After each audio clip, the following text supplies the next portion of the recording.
네, 반갑습니다, 여러분. 아, 오늘이 벌써 13일, 13일의 수요일입니다. 네, 아, 큰 변화의 때를 우리가 지나가고 있다라고 많은 사람들이 이야기하고요. 저도 또한 그렇게 느낍니다. 사회적으로 또 전 세계적으로 그렇습니다. 그런데 우리가 진리의 말씀을 믿고 또 예수님을 따르는 제자의 삶이라는 큰 결정을 하고 함께 모여서 교회를 구성하고 살아가는데요. 정말 대단한 일이죠. 2000년 이전에 기록된 문서들, 또 그 이전에 기록된 문서들을 바탕으로 이 21세기가 되어서 현 시대를 살아가는 우리가 그 말씀에서 해법을 찾으려고 하고 이런 신앙을 이어나가고 있는 자체가 사실은 대단한 겁니다. 어려운 일을 하고 있는 거고요. 그래서 우리 형제자매 여러분 모두가 스스로 날마다 기도하고 말씀 묵상하고 또 함께 교제하고 이렇게 교회로 모이는 것에 대한 큰 자부심 또 의미, 가치를 느꼈으면 합니다. 우리 한국의 교회들은 또 교회들 나름대로 또 우리 잠실교회는 또 잠실교회 나름대로 새로운 변화 그리고 성장을 위한 어떠한 시기를 지나가고 있다라고 느낍니다. 지난 한 20년 동안 많은 변화가 있었죠. 그런데 그런 변화 속에서 저는 때때로는 조바심이 느껴졌었고요. 그래서 빨리 솔루션을 내놓으려고 애를 썼었습니다. 근데 그게 안 되더라고요. 어느 정도 시간이 필요하고 고민이 필요하고 숙성이 되고 지나고 나서야 이렇게 가야 되겠구나라는 것들을 알게 되고 깨닫게 되고 배우게 되었었습니다. 그래서 지금 어떤 변화의 시기임에도 불구하고 꾸준히 하던 일을 하고 읽던 말씀을 읽고 하던 교제를 하고 하던 기도를 하되 우리가 그것을 기쁜 마음과 감사한 마음 그리고 평화로운 가운데 해나간다면 하나님께서 분명히 좋은 답을 주시리라는 것이 저의 믿음입니다. 그래서 저는 오늘도 꾸준히 하던 말씀을 전하겠습니다. 서론은 좀 길었습니다. 자, 오늘 설교 말씀의 제목은 돈을 사랑하지 아니하며입니다. 디모데전서 3장 2절로 3절 말씀 읽도록 하겠습니다. 그러므로 감독은 책망할 것이 없으며 하나님의 남편임에 절제하며 신중하며 단정하며 나그네를 대접하며 가르치기를 잘하며 술을 즐기지 아니하며 난폭하지 아니하고 너그러우며 다투지 아니하며 돈을 사랑하지 아니하며. 오늘은 돈을 사랑하지 아니하며입니다.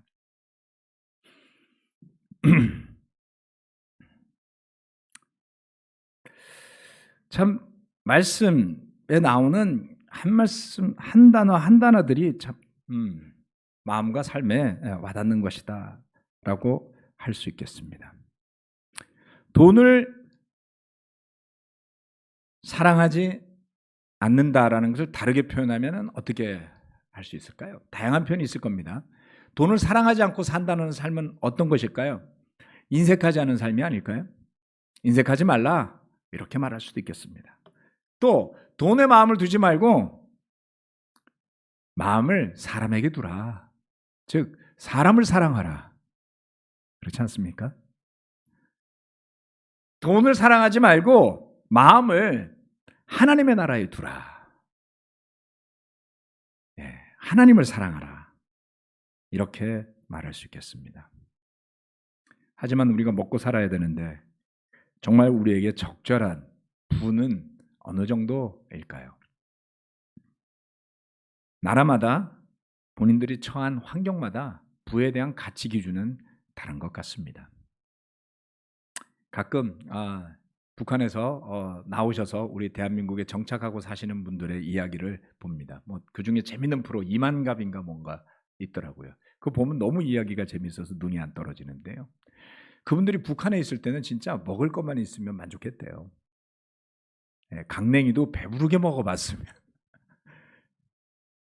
강냉이 밥, 그렇죠? 근데 대한민국에 와서는 이 기준이 달라져요.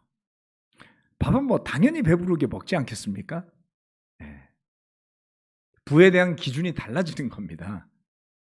그래서 무엇이 과연 적절한 것이라고 볼까에 대해서는 사람마다 기준이 다르고 나라마다 기준이 다르고 도시마다 기준이 다르고 그래서 야, 돈을 사랑하지 않으려면 어떻게 해야 될까라는 것에는 깊은 고민이 필요한 것이겠죠.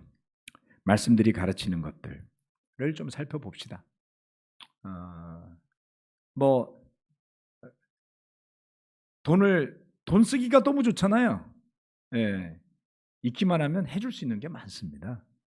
그러다 보니까 그 유용성을 누구보다 잘 알게 되고 그리고 나서는 점점 거기에 길들여져 가면서 맛을 들이기 시작을 하고 이제 인생이 그거 중심으로 변하면 돈을 사랑하는 삶인 것이죠. 자, 무엇이 우리의 기준이 되어야 할까요?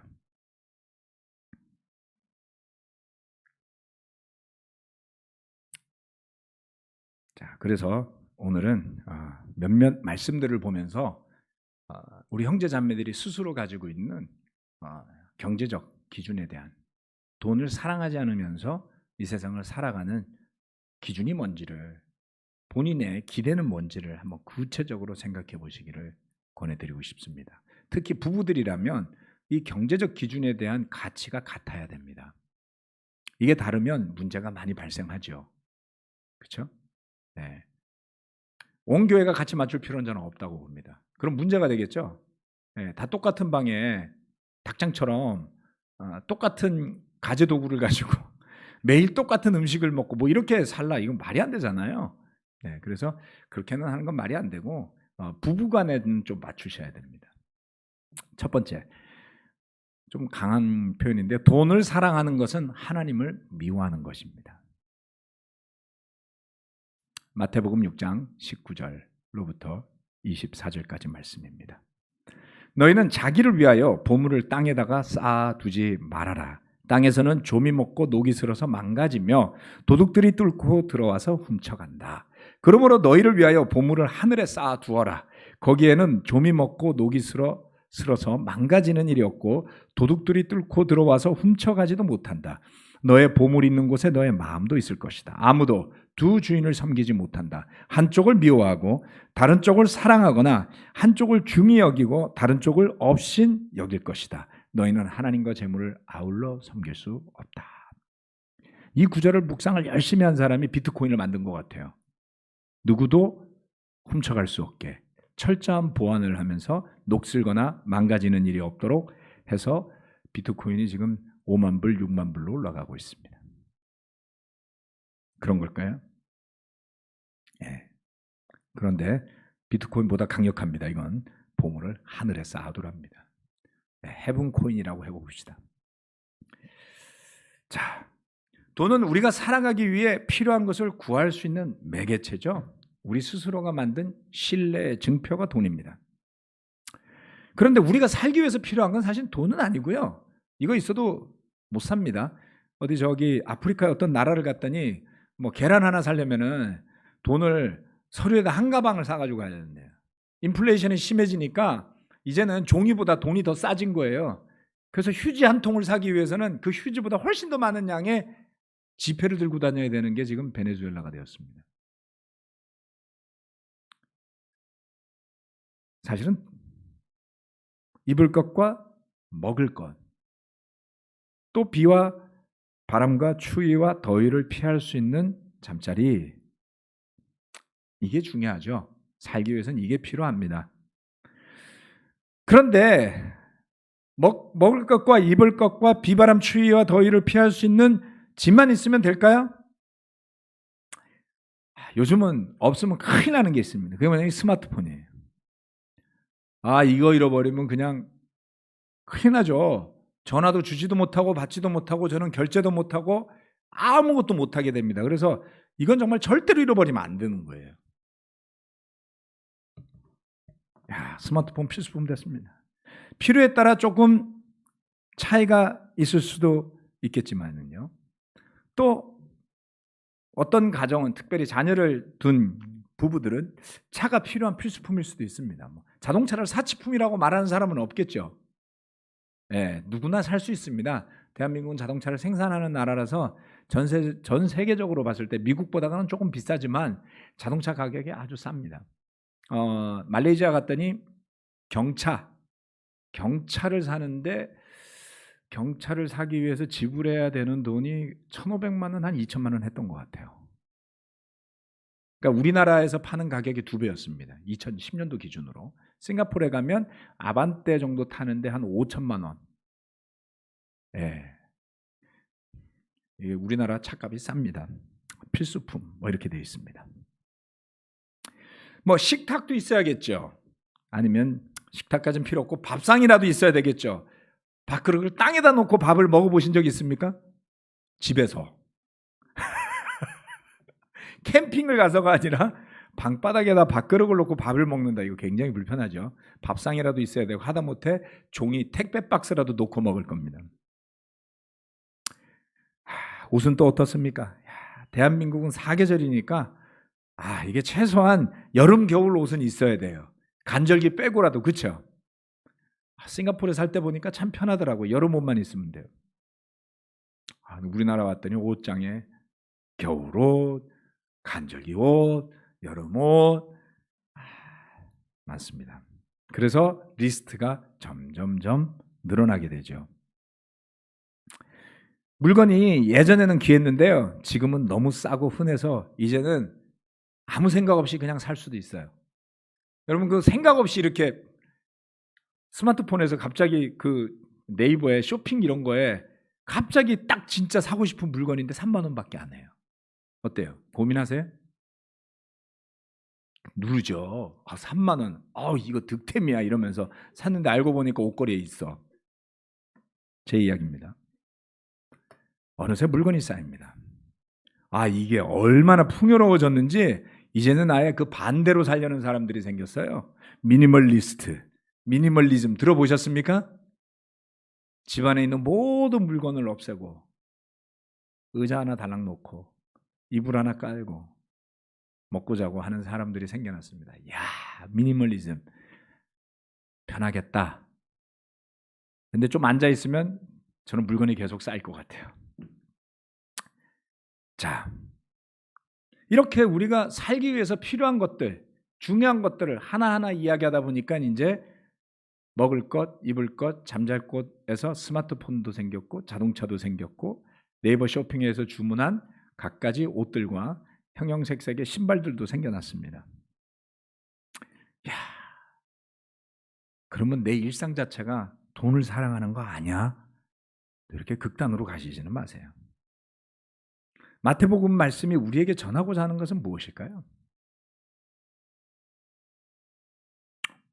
다 알고 계시겠지만 돈이 보물이 되는 상태를 주의하라로 저는 들립니다. 돈은 필요한 것이지 중요한 것이지 그 자체가 보물이 아니기 때문입니다. 필요한 것은요 소중할 수도 있습니다. 하지만 필요한 것은 다 쓰고 나면 그냥 제자리 갖다 놓으면 다시 필요할 때까지 생각 안 해도 되는 거잖아요. 그렇지 않습니까? 급할 때 쓰고 갖다 놓고 안 찾아요. 화장실 휴지를 끌어안고 사는 사람 봤어요? 화장실 갈 때만 필요하죠. 하루 종일 생각하지 않습니다. 근데 화장실에 딱 갔더니 휴지가 없어요. 요즘 화장실들은 휴지를 안 갖다 놓더라고요. 예? 비데도 아니던데요. 갔더니 급한데 휴지가 없어. 또 갔더니 또 없어. 요즘 세상이 너무 각박해져 갖고 휴지를 안 갖다 놓는 거예요. 근데 지나고 나면 전혀 생각나지 않습니다. 왜? 보물이 아니니까요.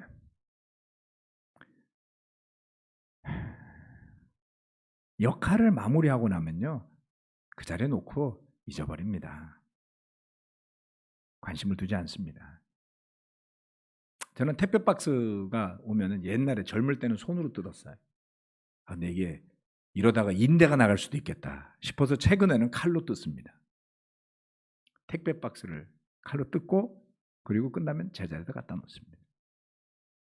근데 만약에 화장실 휴지를 보물로 생각해서 쌓아두고 사는 사람이 있다고 한번 생각해 보세요. 집안에 갔더니 열어 제끼는 데마다 화장실 휴지가 들어있어요. 열어 제끼는 데마다 칼이 들어있어요. 어때요? 좀 이상하지 않습니까? 뭐 취미생활 정도는 할 수 있겠지만 그렇다고 화장지를 온 집안에다가 계속 쌓아놓으면서 산다면 뭐 문제가 있는 거죠. 그건 보물이 아니거든요.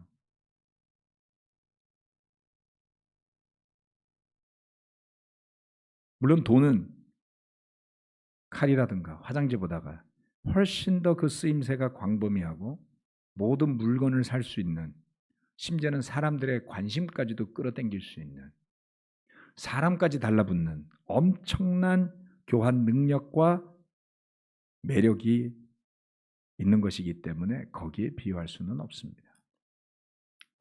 아무리 그렇다 할지라도 돈은 우리가 필요한 것을 공급해 주는, 필요할 때 공급해 주는 매개체에 불과한 것입니다.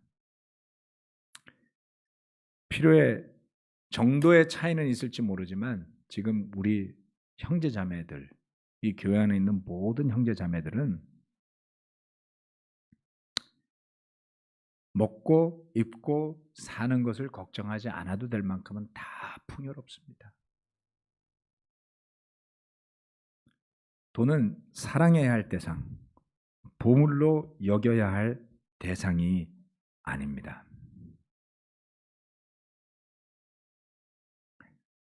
돈과 하나님을 같이 사랑할 수 있다는 것은 환상입니다.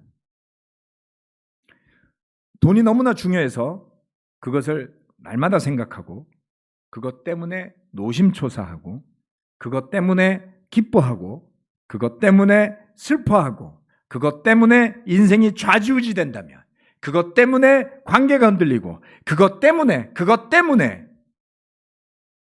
그렇게 되어진 채로 살고 있다면 정도의 차이는 있을지라 할지라도 어느 틈엔가 그 돈이 하나님의 자리를 갉아먹기 시작하고, 그리고 어느 틈엔가 우리는 그렇게 생각하지 않겠지만 어느 순간에는 하나님을 미워하는 사람의 자리에 가서 앉아 있을 수 있습니다. 우리 자신의 마음과 동기를 살펴봅시다.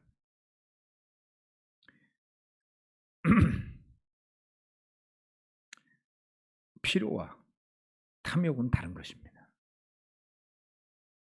필요에 따라 사는 것과 탐욕을 부리는 것에는 큰 차이가 있을 겁니다.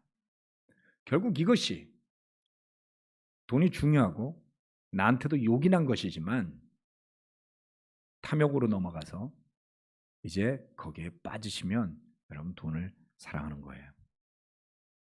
마음을 비우고 살면 조금 더 넉넉해질 수 있습니다. 엊그저께 운전하고 오는데 신호 위반을 했는지 아니면 지나가는데 뭐가 빨간 게 척 찍히더라고요. 그 지나가는 거 다 찍는 거 아닌가요? 래퍼 옆에서 당신 지금 위반한 거 아니야? 에이 괜찮아, 뭐 3만 원짜리 날로겠지. 아니야, 요새 4만 원이야. 와이프가 그렇게 이야기를 했어요. 그래서 제가 에이 세금 내자. 세금 내자, 기분 좋게. 그래. 그러고서 끝났어요. 세금 내죠 뭐. 아멘. 세금 없다고 난리인데. 정말 그게 가슴 아릴 때도 있잖아요. 아우. 네. 어떨 때는 정말 맥이 풀릴 때도 있습니다. 큰 금전적인 손해를 볼 때. 내가 싱가포르에서 1,000만 원짜리 벌금을 맞을 뻔한 일이 있었거든요. 물론 안 맞았습니다. 착각이었어요. 싱가포르 무섭습니다. 벌금 살벌해요. 그 순간에 진짜 맥이 탁 풀리더라고요. 1,000만 원을 벌금으로 내면 가만히 있자. 내가 어떻게 해야 되지?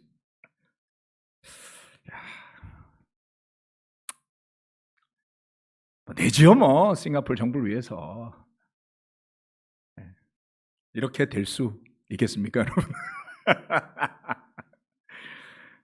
농담은 아니고요. 필요와 탐욕을 구분합시다. 그리고 돈은 그냥 가라고 하지요 뭐.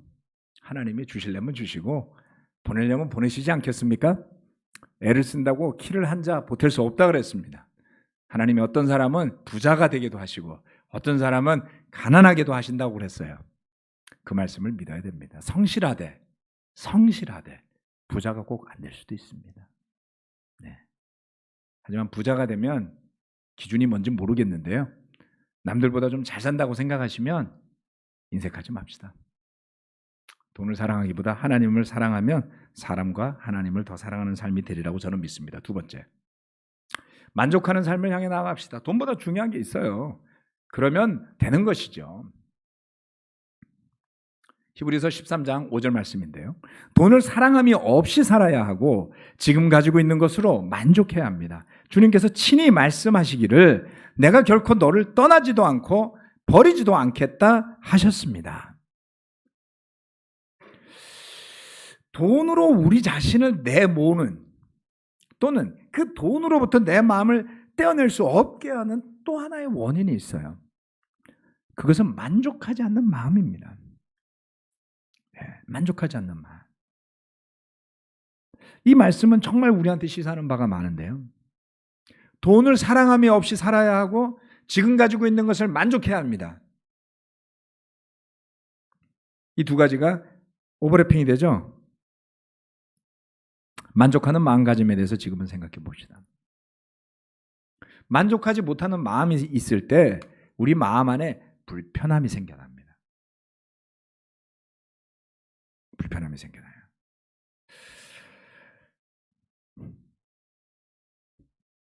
마음 안에 생겨난 불편함이 있을 때 형제자매 여러분은 어떻게 대처하십니까?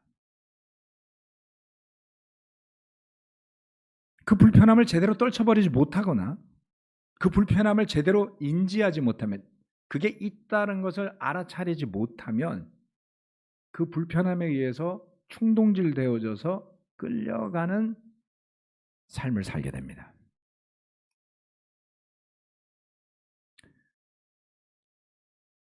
디모데전서 6장 8절로부터 제가 아주 좋아하는 구절입니다. 6장 8절로부터 11절 말씀입니다. 우리는 먹을 것과 입을 것이 있으면 그것으로 만족해야 할 것입니다. 그러나 부자가 되기를 원하는 사람은 유혹과 올무와 여러 가지 어리석고도 해로운 욕심에 떨어집니다.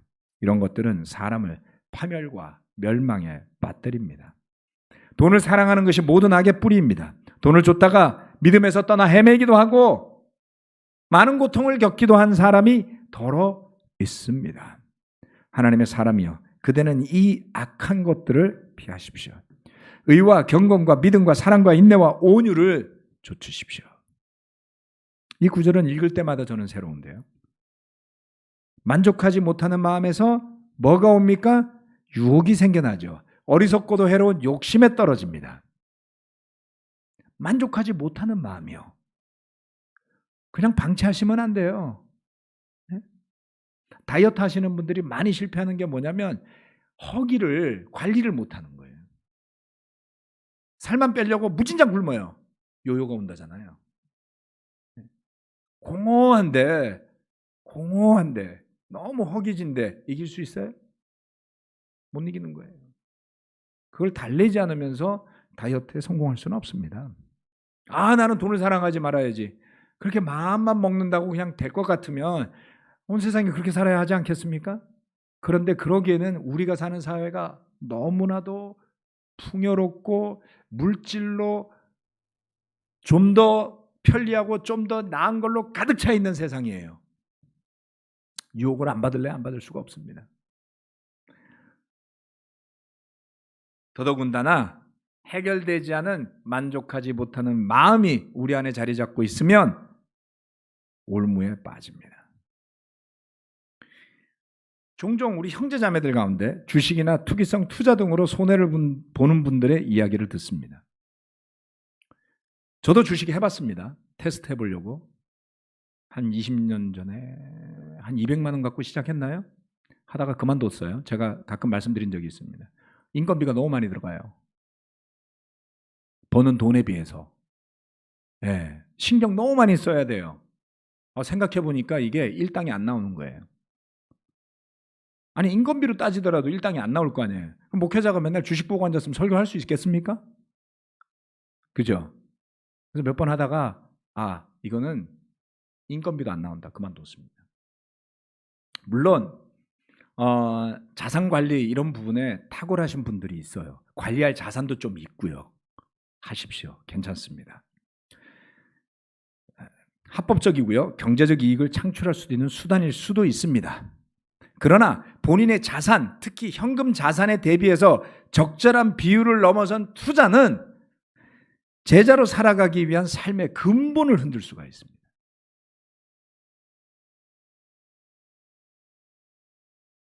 근본이요. 자산 투자 아무나 하는 게 아닙니다, 여러분. 최소한 투자할 수 있을 만한 현금 자산을 1억 이상 확보하고 있는 사람이라야지 돼요. 그래야 굴릴 수 있는 게 있다라고 제가 20년 전에 일본에 있는 투자은행 직원한테 자산 설명을 들은 적이 있었습니다. 포트폴리오로. 그렇게 해서 1억을 관리해서 97년도에 이자를 1몇 프로 낸다고 그러더라고요. 하시겠습니까?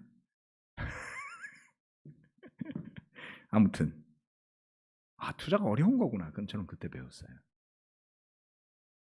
그런데 겁도 없이 5%, 10%, 20% 수익 낼 것처럼 그런 야바이가 어디 있습니까, 여러분? 우리가 지향하는 삶은 믿음을 중심으로 한 삶입니다.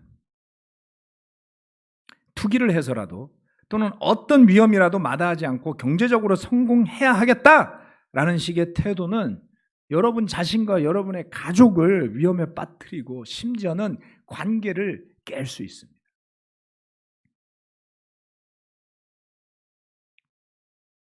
우리가 지향해야 하는 삶이 있어요. 우리가 지향하는 삶은 만족하는 삶이지 넘치는 풍요로움이 있는 삶이 아닙니다. 만족하는 삶, 넘치는 풍요로움이 있는 삶, 넘치는 풍요로움이 있는 집안을 보셨습니까, 여러분? 저는 여러 봤어요. 넘치는 풍요로움이 있는 집안이요. 한 집안도 빠짐없이 결혼 문제 있었고요. 한 집안도 빠짐없이 재산 다툼이 있었습니다. 돈 많고 풍요로운데 너무나 화목하고 그 많은 돈을 여유 있게 베풀면서 사는 부잣 집안을 저는 아직 못 봤습니다. 저도 한번 찾아보고 싶어요, 있으면. 아시면 저한테 소개시켜 주십시오. 저도 가서 그 덕을 좀 보고 싶어요.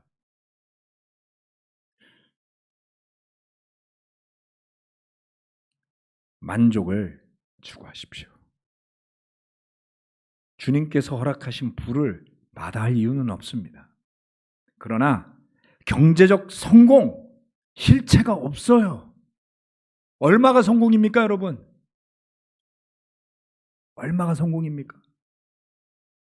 그런 정의도 내리지 않은 채로 그저 열심히만 살면 그렇게 될까요?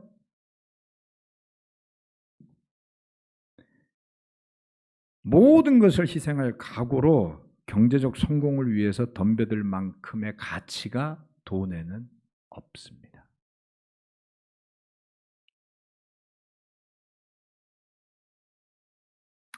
우리의 태도는 성실하게 주어진 삶을 사는 것에 있어야 합니다.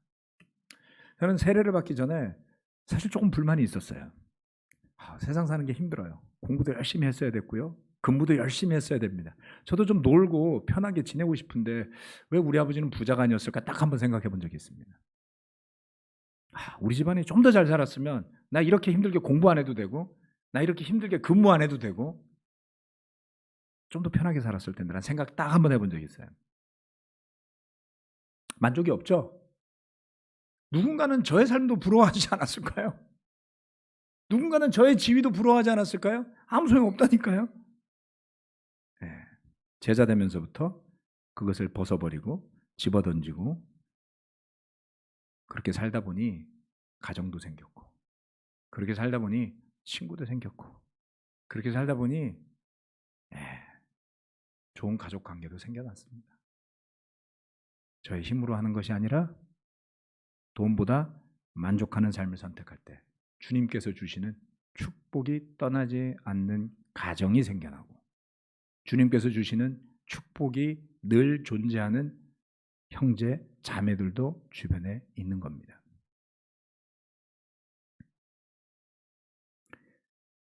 하나님께서 주어주신 경제적 여건에 만족할 수 있는 마음이 있어야 합니다. 그러려면 세상 많은 사람들이 하는 비교를 하지 말아야 합니다. 질투도 하지 말아야 합니다.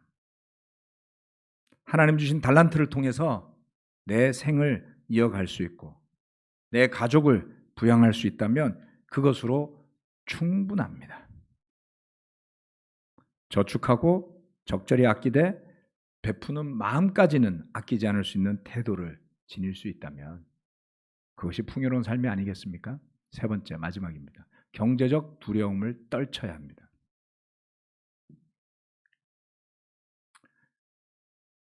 조금 전에 봤던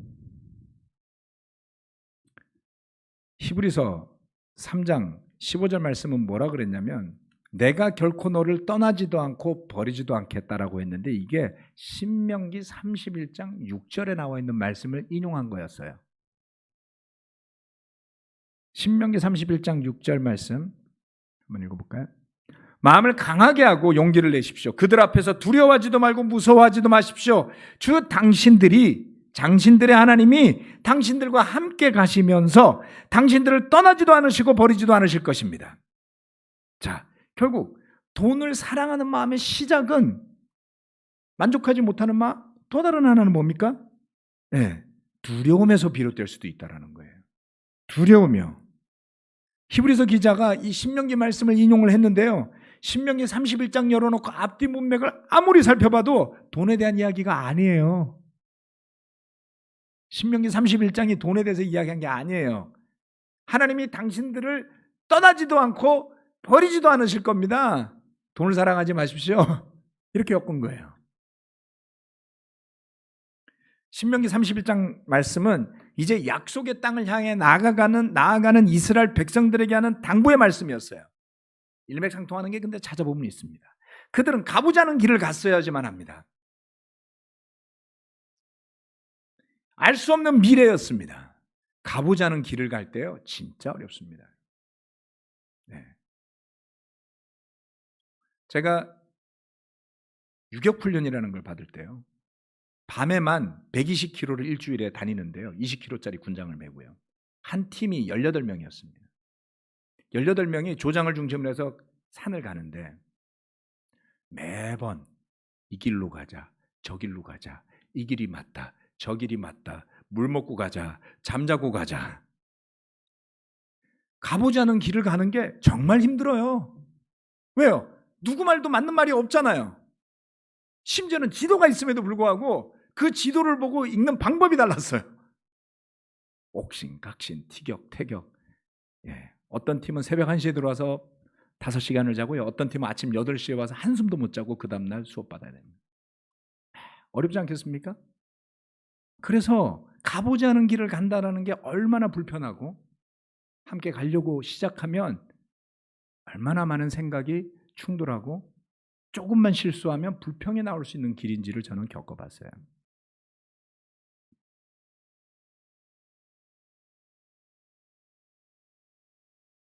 가보지 않은 미래. 심지어는 거기에는 그 땅을 지키는 강력한 세력이 있는 곳을 향해 가는 이스라엘 백성과 지도자들에게 어찌 두려움이 없었겠습니까?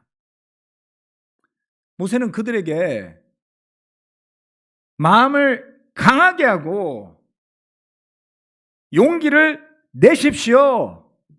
이렇게 이야기를 했습니다. 히브리서 기자는 여기에 덧붙여서 돈 앞에서 두려워하지도 말고 무서워하지도 마십시오. 주 당신의 하나님이 여러분과 함께 가시면서 여러분을 떠나지도 않으시고 버리지도 않으실 것입니다. 아멘.